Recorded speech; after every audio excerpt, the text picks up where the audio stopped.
Friends, എല്ലാവർക്കും നമസ്കാരം. നിങ്ങളേവരും കാത്തിരിക്കുന്ന രേവതിയുടെയും സച്ചിയുടെയും ഇന്നത്തെ വിശേഷത്തിലേക്ക് എല്ലാ കൂട്ടുകാർക്കും സ്വാഗതം. എല്ലാവർക്കും നല്ലൊരു ദിവസം ആശംസിച്ചുകൊണ്ട് തന്നെ നമുക്ക് ഇന്നത്തെ വിശേഷത്തിലേക്ക് കടക്കാം.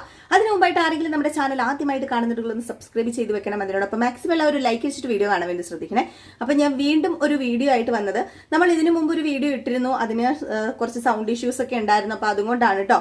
അപ്പൊ കുറച്ച് കമന്റ്സ് ഒക്കെ കണ്ടപ്പോഴാണ് എനിക്ക് മനസ്സിലായത് നമ്മുടെ വീഡിയോയ്ക്ക് സൗണ്ട് ഇല്ല എന്ന്. അപ്പൊ ഏതായാലും ഞാൻ പറഞ്ഞു ബോറാക്കുന്നില്ല, പെട്ടെന്ന് തന്നെ ഇന്നത്തെ കഥ അങ്ങ് പറഞ്ഞു തീർക്കാം. അപ്പൊ തുടങ്ങുമ്പോൾ തന്നെ കാണിക്കുന്നത് നമ്മുടെ വർഷേനെയും ശ്രീകാന്തിനെയും അടിക്കാൻ തയ്യാറായിട്ട് നിൽക്കുകയായിരുന്നു രവീന്ദ്രനും അതുപോലെ രേവതിയും ചന്ദ്രയും ഒക്കെ. അങ്ങനെ ആ ഒരു സത്യം അറിഞ്ഞു. അതിനകത്ത് ഉള്ളത് നമ്മുടെ വർഷയും ശ്രീകാന്തും ആണെന്ന്. ഏതായാലും വർഷേനെയും ശ്രീകാന്തിനെയും താഴേക്ക് വിളിച്ചുകൊണ്ട് വന്നിട്ട് നിങ്ങൾ എന്ത് പരിപാടിയാണ് കാണിച്ചത്, നാട്ടുകാര് കണ്ടിട്ടുണ്ട്, എന്താ വിചാരിക്കുന്നത്, നാട്ടുകാർ എന്താ ഓർക്കുന്നത്, ഇവിടെ നിങ്ങളെ വെളിയിൽ കിടത്തി എന്നല്ലേ ഓർക്കത്തുള്ളൂ. വിവാഹം കഴിഞ്ഞ് പിറ്റേ ദിവസം തന്നെ വിവാഹം കഴിച്ച് കൊണ്ടുവന്ന പെണ്ണിനെ വെളിയിലാക്കി എന്നൊക്കെ പറഞ്ഞു കഴിഞ്ഞിട്ടുണ്ടെങ്കിലേ അത് ശരിയാവോ എന്ന് ചോദിച്ചപ്പോഴാണ്, അയ്യോ എന്തിനാ അങ്കിള് നാട്ടുകാർ പറയുന്ന കാര്യം നമ്മൾ നോക്കുന്നത്, നമ്മൾ നാട്ടുകാരുടെ ഇതിലാണോ ജീവിക്കുന്നത്, അല്ലല്ലോ, നമ്മുടെ ഇഷ്ടത്തിലല്ലേ. എനിക്കൊക്കെ ഒരു ദിവസം അതിന്റെ മണ്ടയിൽ കിടക്കാനായിരുന്നു ഇഷ്ടം. അതുകൊണ്ട് ടെറസിന്റെ മണ്ടയിൽ ഞങ്ങൾ കിടന്നു. അതിനിപ്പം എന്താ ഇത്ര പ്രശ്നം ഇരിക്കുന്നത് എന്നിങ്ങനെ ചോദിച്ചപ്പോഴത്തേക്കും വളരെ നിസ്സാരമായിട്ടാണ് നമ്മുടെ വർഷം സംസാരിക്കുന്നത്. അപ്പോഴേക്കും ആണ് നമ്മുടെ രേവതി പറഞ്ഞ, അത് പിന്നെ വേറെ ഒന്നും കൊണ്ടും അല്ല പക്ഷേ ആൾക്കാര് പലതും പറയും. അതെങ്ങനെയാ, നമുക്ക് ഒരു കുടത്തിന്റെ വാ മൂടിക്കെട്ടാനായിട്ട് സാധിക്കും, പക്ഷെ ആൾക്കാരുടെ വാ മൂടിക്കെട്ടാനായിട്ടൊന്നും സാധിക്കില്ലല്ലോ. അതുകൊണ്ട് അച്ഛൻ പറഞ്ഞു തന്നാന്ന് പറഞ്ഞു. അപ്പോഴാണ് ചന്ദ്ര പറഞ്ഞത്, അല്ല ഇത്രയും പ്രശ്നം ഇന്നലെ രാത്രി ഉണ്ടായി, നിങ്ങൾക്ക് റൂമൊക്കെ തന്നു, നിങ്ങൾ കാരണമാണ് ഞങ്ങൾ ഈ ഹോളിലും വന്ന് കിടന്നത്, എന്നിട്ടും ആ റൂം ഉപയോഗിക്കാതെ നിങ്ങൾ മേളിൽ പോയി എന്ന് പറഞ്ഞു കഴിഞ്ഞിട്ടുണ്ടെങ്കിൽ ശ്രീകാന്തേ, ഇതൊക്കെ പറഞ്ഞ് ഇവിടുത്തെ രീതിയൊക്കെ നീ വേണം മനസ്സിലാക്കിപ്പിക്കാനോ. വർഷയ്ക്ക് അതിനെക്കുറിച്ചൊന്നും അറിയില്ലല്ലോ, വർഷമോൾക്ക് അതിനെക്കുറിച്ചൊന്നും അറിയില്ലല്ലോ എന്ന് പറഞ്ഞപ്പം നമ്മുടെ രവീന്ദ്രൻ പറഞ്ഞു, ഇതൊക്കെ അങ്ങനെ അറിഞ്ഞു ചെയ്യേണ്ട കാര്യങ്ങളൊക്കെ അല്ലേ, ഇതൊക്കെ ആരെങ്കിലും പറഞ്ഞു കൊടുക്കേണ്ടതുണ്ടോ എന്ന് ചോദിച്ചപ്പോഴത്തേക്കും നമ്മുടെ ചന്ദ്ര പറയാണ്, അയ്യോ രവിയേട്ടാ, ആ കുട്ടിക്കൊന്നും അറിയില്ലല്ലോ, അതുകൊണ്ടാണല്ലോ എന്നിങ്ങനെ പറഞ്ഞപ്പോഴത്തേക്കും സുധി പതുക്കെ അരിയെന്ന് പറയാ, പിന്നെ തന്നെ കല്യാണം കഴിക്കാൻ അറിയായിരുന്നു, ഇപ്പൊ ഇതറിയത്തില്ല എന്നുള്ള മട്ടിൽ ഇങ്ങനെ സംസാരിച്ചു കേട്ടോ. ഏതായാലും ആ ഒരു വിഷയം അവിടെ അവസാനിക്കുകയാണ്. നമ്മുടെ വർഷയും ശ്രീകാന്ത് റൂമിലേക്ക് പോയി, അതുപോലെ രേവതി അടുക്കളയിലേക്കും പോയി, ശ്രുതി റൂമിലേക്കും പോയി. ഏതായാലും ചന്ദ്ര, എൻ്റെ അബ്ബ ഇനിയിപ്പോൾ എന്തായി തീരുവോ, ഈ പെങ്കൊച്ചിനൊരു ലേശം വിവരവും ബോധവും ഇല്ലല്ലോ, നിനക്കെങ്കിലും ഒന്ന് പറഞ്ഞുവിടെ എന്നൊക്കെ ശ്രീകാന്തിനോട് പറയുന്നുണ്ട് കേട്ടോ. നീ ഇങ്ങനെ അവളുടെ താളത്തിനൊത്ത് തുള്ളരുത്, അങ്ങനെ തുള്ളിക്കഴിഞ്ഞാൽ ജീവിതകാലം മുഴുവൻ നീ അവളുടെ താളത്തിനൊത്ത് തുള്ളേണ്ടി വരും, നീ എന്താടാ ഈ കാണിക്കുന്നത്, അവള് എന്തേലും പറഞ്ഞു കഴിഞ്ഞിട്ടുണ്ടെങ്കിൽ അതങ്ങ് അപ്പടി അങ്ങ് വിശ്വസിച്ച് അത് സാധിച്ചു കൊടുക്കുകയാണ് ചെയ്യേണ്ടത്. നോക്കിയും കണ്ടൊക്കെ ജീവിച്ചോ, ഇല്ലെങ്കിൽ ജീവിതം പോകും കേട്ടോ എന്നൊക്കെ നമ്മുടെ ചന്ദ്രയും കുറെ ഉപദേശങ്ങളൊക്കെ ഉപദേശിച്ചിട്ടാണ് അങ്ങ് പോയത്. പിന്നെ കാണിക്കുന്ന വർഷയുടെ അമ്മേനെ അച്ഛനെയാണ് കേട്ടോ. അങ്ങനെ വർഷയുടെ അമ്മ നൈസായിട്ട് മധുസൂദനന്റെ അടുത്ത് ചെന്നിട്ട്, അതായത് വർഷയുടെ അച്ഛന്റെ അടുത്ത് ചെന്നിട്ട്, നമ്മൾ ഇതുവരെ അവളെ ഒന്നും വിളിച്ചില്ലല്ലോ, ഞാനവിടെ കൊണ്ടാക്കിയിട്ട് ഇതുവരെ ഒന്ന് വിളിക്കാൻ എനിക്ക് കഴിഞ്ഞില്ലല്ലോ എന്നൊക്കെ ഇങ്ങനെ പറയാണ്. അപ്പം പറഞ്ഞു, നീ അല്ലേ കൊണ്ടാക്കിയത്, നീ വിളിക്കുകയോ പറക്കുകയോ എന്ത് വേണമെങ്കിലും ചെയ്ത്, എനിക്ക് അറിയണ്ടെന്ന് പറഞ്ഞു. അപ്പോഴത്തേക്കും എങ്കിൽ പിന്നെ ഞാനൊന്ന് വിളിച്ച് നോക്കട്ടെ എന്ന് പറഞ്ഞ് വിളിച്ചപ്പോൾ നമ്മുടെ വർഷയാണെങ്കിൽ ആ ഒരു ടെന്റൊക്കെ അടിച്ചു മാറ്റി വെക്കുന്ന ഒരു സമയത്താണ് വിളിച്ചത്. അപ്പൊ അമ്മ വിളിക്കുന്ന കോള് കണ്ടിട്ട്, അമ്മേ എന്തൊക്കെയുണ്ട് വിശേഷം എന്ന് ചോദിച്ചപ്പോൾ, എനിക്കൊരു വിശേഷമില്ല മോളെ, നിനക്ക് എന്തുണ്ട് വിശേഷം, അതെന്താ നീ വിളിക്കാതിരുന്നത്. അത് പിന്നെ കുറച്ച് തിരക്കായിരുന്നു, ഞാൻ സ്റ്റുഡിയോയിലായിരുന്നു കുറച്ച് ദിവസങ്ങളൊക്കെ ആയിട്ട്, അപ്പൊ അതുകൊണ്ട് ആ തിരക്കിന്റെ ഇടയ്ക്ക് അമ്മ വിളിക്കാത്തതെന്ന് പറഞ്ഞപ്പം, എങ്കിലും മോള് വിളിക്കാത്തത് കൊണ്ട് അമ്മയ്ക്ക് ഭയങ്കര വിഷമമായി പോയി. അല്ല മോളിപ്പോ എന്ത് ചെയ്യാ, ഞാനേ ഇപ്പം ടെറസിന്റെ മണ്ടയിലാ, ഞങ്ങൾ ഇന്നലെ രാത്രി ടെറസിന്റെ മണ്ടയിലേ കിടന്നത്, അപ്പം ഞാൻ അതിന്റെ ആ ഒരു ഇതൊക്കെ അഴിച്ചു വെക്കുകയായിരുന്നു എന്നിങ്ങനെ പറഞ്ഞപ്പം, ടെറസിന്റെ മണ്ടയിലോ, അതെന്തിനാ ടെറസിന്റെ മണ്ടയിൽ കിടന്നത്. അത് പിന്നെ ഇവിടുത്തെ സച്ചിയില്ലേ, സച്ചിയേട്ടൻ, സച്ചിയേട്ടന് റൂം പൂട്ടിയിട്ട് താക്കോലുമായിട്ട് പോയി, അപ്പൊ പിന്നെ ഞങ്ങൾക്ക് കിടക്കാൻ പറ്റില്ലല്ലോ എന്ന് ഓർത്തിട്ട് ഞാനൊരു ചുമ്മാ ഒരു ചെറിയ ടെന്റ് മേടിച്ചോണ്ട് വന്നിട്ട് ഇങ്ങനെ വെച്ചു, അപ്പൊ പിന്നെ ഞങ്ങൾ ജസ്റ്റ് അതിനകത്ത് ഇന്നലെ കിടന്നതെന്ന് പറഞ്ഞു. ഇത് കേട്ട പാതി കേൾക്കാത്ത പാതി നമ്മുടെ വർഷയുടെ അമ്മ ഫോൺ അങ്ങോട്ട് കട്ട് ചെയ്തു. അപ്പൊ വർഷ ഹലോ എന്ന് വെച്ചപ്പോഴത്തേക്ക് ഫോൺ കട്ട് ചെയ്തു. അപ്പൊ വർഷ എന്തേലും ആട്ടെന്ന് പറഞ്ഞു.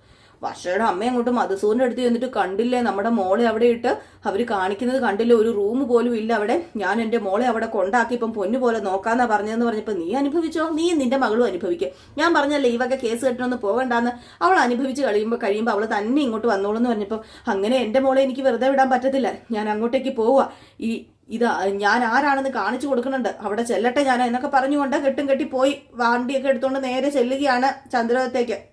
അവിടെ ചെന്ന് കഴിഞ്ഞപ്പോൾ വർഷ കണ്ടുകൊണ്ടേ, അമ്മയോ ബാ കേറി ബാ അമ്മയെന്ന് പറഞ്ഞപ്പോഴത്തേക്കും, നീ ബാഗൊക്കെ എടുക്കാൻ പറഞ്ഞു. ബാഗ് എടുക്കാനോ, അമ്മ എന്താ ഈ പറയുന്നത്, നീ ഇപ്പൊ തന്നെ ബാഗും പെട്ടിയും കിടക്കെ എല്ലാം എടുത്തോ, നമുക്ക് ഇപ്പൊ തന്നെ ഇവിടുന്ന് പോകണം, ഇവിടുത്തെ പോർതി നിർത്തിക്കോളാൻ പറഞ്ഞു. അപ്പൊ പെട്ടെന്ന് ശ്രീകാന്ത് വന്നിട്ട്, അയ്യോ ആന്റി കയറി വാ, ഇരിക്കാന്റി എന്ന് പറഞ്ഞപ്പം, നിന്റെ ക്ഷണമൊന്നും സ്വീകരിച്ചല്ല ഞാൻ ഇങ്ങോട്ട് വന്നത്, നീ ഇറങ്ങിക്കോ, കെട്ടിയോളും ഇറങ്ങിക്കോ, എന്റെ വീട്ടിൽ പോയി താമസിക്കാം, നമുക്ക് അവിടെ വിശാലമായിട്ട് വലിയൊരു വീട് കിടക്കുമ്പം ഇവിടെ എങ്ങനെ എന്റെ മോളെ കിടത്താൻ ഞാൻ സമ്മതിക്കത്തില്ല എന്നൊക്കെ പറഞ്ഞിങ്ങനെ ഭയങ്കര വയലന്റ് ആകുക. അതിനിടയ്ക്ക് നമ്മുടെ ശ്രുതിയും രേവതിയൊക്കെ ഇറങ്ങി വന്നു. രേവതി വന്നിട്ട് അയ്യോ എന്ത് പറ്റി വർഷയുടെ അമ്മയ്ക്കെന്ന് ഇങ്ങനെ ചോദിച്ചപ്പോഴത്തേക്കും നീയൊക്കെ കാരണമല്ലടി ഞാൻ എന്റെ മോളെ ഇങ്ങോട്ട് പറഞ്ഞു വിട്ടത്, നീയൊക്കെ അല്ലേ പറഞ്ഞു ഇവിടെ പൊന്നു പോലെ നോക്കിക്കോളാം, അങ്ങനെ നോക്കാം, എന്നിട്ട് ഇതാണോ പൊന്നു പോലെ നോക്കുന്നതെന്ന് ചോദിച്ചു. അപ്പൊ ചന്ദ്രൻ വന്നിട്ട് അയ്യോ എന്ത് പറ്റി, എന്താ ഇപ്പം വിഷയം, നിങ്ങൾ എന്താ ഇങ്ങനെയൊക്കെ സംസാരിക്കുന്നത്, എന്താ പറ്റിയത്, വർഷയുടെ അമ്മേ ബാ ഇരിക്ക്. രേവതി നോക്കിയിരിക്കാതെ ചായ എടുക്കാൻ പറഞ്ഞപ്പോ എനിക്ക് ചായ വേണ്ട ഒന്നും വേണ്ട, ഞാൻ പറഞ്ഞല്ലോ ഞാൻ വന്നത് എന്റെ മോളെ കൊണ്ടുപോകാനാ, എന്റെ മോളെ എന്റെ മരുമോനെ ഞാൻ കൊണ്ടുപോയി അവിടെ നോക്കിക്കോളാം, ഇവിടുത്തെ പൂർത്തിയൊക്കെ ഞങ്ങൾ അവസാനിപ്പിക്കാൻ പോവാം, മതിയായി, കേട്ടെടുത്തോളം കണ്ടെടുത്തോളം മതിയായി എന്ന് പറഞ്ഞപ്പോഴത്തേക്കും ചന്ദ്ര എന്താ വിഷയം, വർഷയുടെ അമ്മ ഒന്ന് പറ എന്താ വിഷയം, ഇങ്ങനെയൊന്നും സംസാരിക്കില്ലേ, ഇവള് ഞങ്ങളുടെ മഹാലക്ഷ്മിയാണ്, ഞങ്ങൾ ഇവള് മഹാലക്ഷ്മിനെ പോലെ ഇവിടെ നോക്കുന്നതെന്ന് പറഞ്ഞപ്പം പെട്ടെന്ന് നമ്മുടെ ശ്രുതിയുടെ കണ്ണൊക്കെ അങ്ങ് മാറി കേട്ടോ. കാരണം ആദ്യം ശ്രുതി ആയിരുന്നേ മഹാലക്ഷ്മി, ഇപ്പൊ അടുത്ത പണമുള്ള ആൾ വന്നപ്പം ഈ ശ്രുതി മാറി നമ്മുടെ വർഷ മഹാലക്ഷ്മി ആയത് എത്ര പെട്ടെന്നാ എന്നിങ്ങനെ വർഷം ചിന്തിക്കുകയാണ്. വർഷമല്ല നമ്മുടെ ശ്രുതി ചിന്തിക്കുകയാണ്.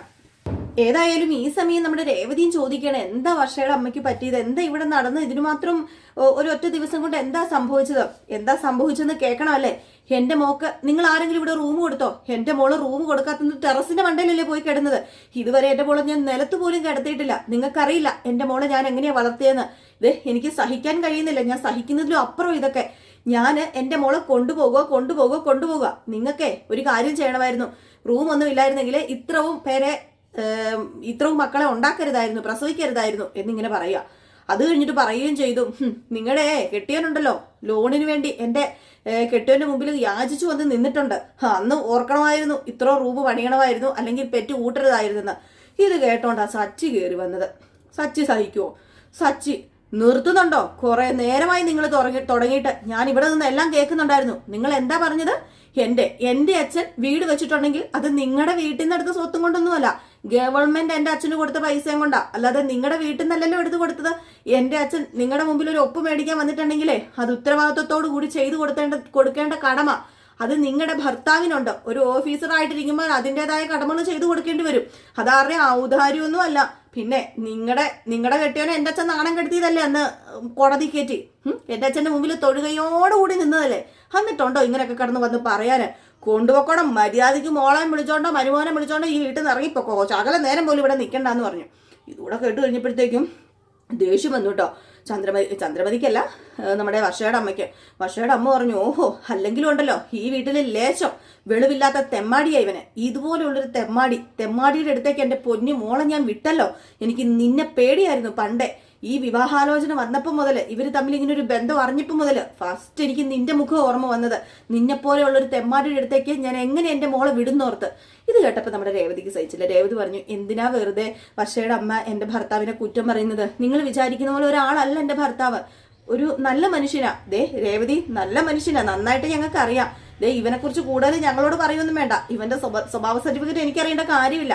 എന്റെ മോളെയും കൊണ്ട് ഞാൻ പോകുക, എനിക്ക് എന്റെ മോളെയും കൊണ്ട് പോയേ പറ്റൂ എന്ന് പറഞ്ഞപ്പം അല്ല നിങ്ങൾ കുറച്ചു നേരം മുമ്പ് പറയുന്നത് കേട്ടല്ലോ, ഞങ്ങളുടെ അച്ഛന് ഇങ്ങനെ പ്രസവിച്ചു കൂട്ടാനാണെങ്കിൽ ഒരു കുറച്ചുകൂടെ റൂം പണി തീർണമായിരുന്നെന്ന്, അല്ല നിങ്ങളുടെ അവിടെ 10,000 റൂമുണ്ട്, അത്രയും നിങ്ങൾ പ്രസവിക്കുന്നുണ്ടോ. ഇതുകൂടെ കേട്ടപ്പം നമ്മുടെ ആർക്കാ വർഷയുടെ അമ്മയ്ക്ക് മതിയായി. വർഷയുടെ അമ്മ പറഞ്ഞു ഓഹോ കണ്ടില്ലേ എടി വർഷേ, സോറി കേട്ടോ, എടി വർഷേ നീ എന്താടി നോക്കി നിൽക്കുന്നത്, ഇറങ്ങടി, ഇത്രയും അപമാനിച്ചത് നീ കണ്ടില്ലേ, എന്നെ ഇവൻ എന്തൊക്കെയാ പറഞ്ഞത് നീ കണ്ടില്ലേ, മര്യാദയ്ക്ക് ഇവിടെ നിന്ന് ഇറങ്ങിക്കോളാൻ പറഞ്ഞു. അപ്പം സച്ചി പൊക്കോ അതിനിവിടെ ആർക്കും ഒരു കുഴപ്പമില്ല, ഇറങ്ങിപ്പോക്കോ ഒരു കുഴപ്പമില്ല, അല്ലെങ്കിൽ ഇവിടെ ഇരിക്കുന്നതാ ഞങ്ങൾക്ക് സമാധാനക്കേടെന്ന് പറഞ്ഞപ്പം ചന്ദ്ര പറയൂ എടാ മിണ്ടാതിരിക്കടാ സച്ചി, നീ ഒന്ന് വീട്ടിൽ വരുന്നവരോട് മാന്യതയായിട്ട് പെരുമാറടാ, ഇവന് മാന്യത എന്തെന്ന് അതിന് അറിയത്തില്ലല്ലോ, മാന്യത എന്തെന്ന് അറിയത്തില്ലാത്തവനോട് മാന്യതയായിട്ട് പെരുമാറാൻ പറഞ്ഞു അവൻ എങ്ങനെ മാന്യതയായിട്ട് പെരുമാറും, ഇറങ്ങി മോളെ നമുക്ക് പോകാം എന്നും പറഞ്ഞ് ഭയങ്കര അടിയും പിടിയാവുക. ഇത് കേട്ടുകൊണ്ട് രവീന്ദ്രൻ കയറി വരിക. രവീന്ദ്രൻ ചോദിച്ചു ഇവിടെ എന്താ പ്രശ്നം, ഇതെന്താ പറ്റിയത് ചന്ദ്രമതി, എന്താ പ്രശ്നം, സച്ചി എന്താ പ്രശ്നം. അത് പിന്നെ അച്ഛാ ഇവരെ ഓരോ കാര്യങ്ങൾ വന്ന് പറയുന്നത് കേട്ടില്ല, മനഃപൂർവ്വം വീട്ടിൽ വഴക്കുണ്ടാക്കാനായിട്ട് വന്നേക്കുക, ഇതാ ഞാൻ പറഞ്ഞത്, ഇവരുടെ കുടുംബമായിട്ട് ചേരില്ല നമ്മൾ ഒരിക്കലും, ഇവളെ വിളിച്ചോണ്ട് പോട്ടെ. സച്ചി നീ നിർത്ത, ഇവിടെ എന്താ നടന്നതെന്ന് പറ, ഇവിടെ എന്താ സംഭവിച്ചത്. അത് പിന്നെ നിങ്ങളുടെ മകനുണ്ടല്ലോ ഒരു മാന്യവും മര്യാദയായിട്ട് എന്നോട് പെരുമാറത്തില്ലേ, ഒരു മാന്യതയില്ലാത്ത ഒരു സ്വഭാവം ഇവനെ ഇങ്ങനെയാണോ പഠിപ്പിച്ചു വെച്ചിരിക്കുന്നത്. അപ്പൊ രേവതി പറഞ്ഞു അത് പിന്നെ സച്ചേട്ടനെ ഫുള്ള് കുറ്റം പറയാൻ പറ്റില്ല, വർഷയുടെ അമ്മ എന്നിങ്ങനെ പറഞ്ഞത്. ചന്ദ്രമതി നിർത്ത, നീ കൂടുതൽ പറയുമൊന്നും വേണ്ട, രേവതി നീ മിണ്ടാതിരുന്നേ, ഇവിടെ ഒരു പ്രശ്നം ഉണ്ടാക്കാനാണോ നീ നോക്കുന്നത്, എങ്ങനെയെങ്കിലും പ്രശ്നം ഒതുക്കി തീർക്കാൻ നോക്കുമ്പം അതെ വേറൊന്നുമല്ല രവിയേട്ടാ, സച്ചി ഈ വന്ന് കയറിയ വർഷയോട് വർഷയുടെ അമ്മയോട് അതും ഇതുമൊക്കെ പറയുക. അവർക്ക് അത് കേട്ടോണ്ട് നിൽക്കാൻ പറ്റില്ലല്ലോ, സ്വന്തം മോളല്ലേ. അതുമല്ല നമ്മള് രാത്രി ഇവളെ മേളിക്കിടത്തിന്നും പറഞ്ഞ വഴക്കുണ്ടാക്കണത്. പക്ഷെ ഇവർക്ക് അറിയില്ലല്ലോ സത്യാവസ്ഥ. അപ്പൊ നമ്മുടെ രവീന്ദ്രൻ സത്യാവസ്ഥ മുഴുവൻ അങ്ങ് പറഞ്ഞു കൊടുത്തു. ഇത് കേട്ട് കഴിഞ്ഞപ്പോഴത്തേക്കും നമ്മുടെ വർഷയുടെ അമ്മയ്ക്ക് കുറച്ചൊന്ന് ഒതുങ്ങി കേട്ടോ. എങ്കിലും വർഷയുടെ അമ്മയോട് വീണ്ടും വീണ്ടും തട്ടിക്കേറുകയാണ് ആര്, നമ്മുടെ സച്ചി കൈ ചൂണ്ടി സംസാരിക്കുക. അപ്പൊ രവീന്ദ്രൻ പറഞ്ഞു, സച്ചി നിർത്ത്, നീ കൈ ചൂണ്ടി സംസാരിക്കരുത്. അതും ഇവളെ ടെറസിന്റെ മണ്ടയൊക്കെ ഇടതിട്ടുണ്ടെങ്കിൽ അതിന്റെ വേദന ഇവളുടെ അമ്മയ്ക്ക് ഉണ്ടാകും. കാരണം അങ്ങനെ നോക്കി വളർത്തിയ ഒരു അമ്മയ്ക്ക് അതിന്റെ വിഷമം മനസ്സിലാവത്തുള്ളൂ. അപ്പൊ നമ്മള് ഒരിക്കലും വർഷയുടെ അമ്മേനെ കുറ്റം പറയാൻ പാടില്ല. നീ കൈ ചൂണ്ടി സംസാരിക്കാനും പാടില്ല. നീ കാണിച്ചത് തെറ്റാണ്, നീ അതിന് മാപ്പ് ചോദിക്കാൻ പറഞ്ഞു. സച്ചിയോട് മാപ്പ് ചോദിക്കാൻ പറഞ്ഞു. സച്ചി അന്തം വിട്ട് കുന്തം പോലെ നിൽക്കുകയാണ്. സച്ചിക്ക് മാപ്പ് ചോദിക്കേണ്ട ഒരു അവസ്ഥ വരികയാണ് അവിടെ. അതിൽ സച്ചിനെ കാണിച്ചിട്ടാണ് ഇന്നത്തെ വിശേഷം അവസാനിക്കുന്നത്. ഞാനൊരു 10-15 മിനിറ്റ് ഡയലോഗ് സഹിതം പറഞ്ഞിട്ടതായിരുന്നു കേട്ടോ രാവിലെ. പക്ഷേ എന്തോ നമ്മുടെ മൈക്കിന് എന്തോ പ്രശ്നം പറ്റിയെന്ന് തോന്നുന്നു. അതാന്ന് തോന്നുന്നു വോയിസ് ക്ലിയർ ആയില്ല, വോയിസ് വന്നുമില്ല. അപ്പൊ അതുകൊണ്ടാണ് കേട്ടോ വീണ്ടും നമ്മൾ പ്രതീക്ഷിച്ച് 1 ആണേലും 2 ആണേലും 3 ആണേലും അത്രയും പേര് നോക്കിയിരിക്കുന്നുണ്ടായിരിക്കുമല്ലോ. അപ്പൊ അതുകൊണ്ടാട്ടോ വന്നത്. അപ്പൊ അടുത്ത വിശേഷവുമായിട്ട് കാണാം. Tata, bye bye.